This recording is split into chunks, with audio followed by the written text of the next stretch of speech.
खूनी महल। राजेश और उसकी पत्नी सीमा एक पुराने हवेली की यात्रा पर गए, जो कि उसके दादा दादी के समय की थी। हवेली बहुत ही पुरानी और भयानक दिखती थी, लेकिन वे इसके ऐतिहासिक महत्व को देखने के लिए उत्सुक थे।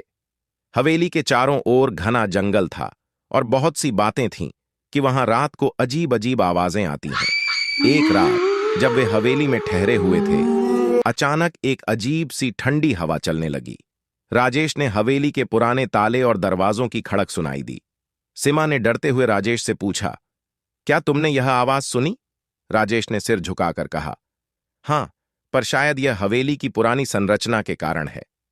लेकिन जैसे जैसे रात गहराती गई, आवाजें तेज होती गईं। सीमा और राजेश दोनों ही बिस्तर पर लेटे हुए थे जब उन्होंने अचानक देखा कि एक भयानक छाया उनके बिस्तर के पास खड़ी है। वह छाया धीरे धीरे राजेश की ओर बढ़ रही थी। राजेश ने हिम्मत जुटाते हुए लाइट जलाई, लेकिन छाया गायब हो चुकी थी। राजेश ने सोचा कि यह उनकी कल्पना हो सकती है, लेकिन जब वे सुबह उठे तो उन्होंने देखा कि हवेली की दीवारों पर खून के धब्बे थे। उन्होंने हवेली के इतिहास के बारे में जानने की कोशिश की और पता चला कि इस हवेली में एक बहुत ही खूनी हत्या हुई थी। उस हत्या के बाद उस स्थान पर कोई भी लंबे समय तक नहीं रह पाया था। राजेश और सीमा ने तुरंत वहां से निकलने का फैसला किया।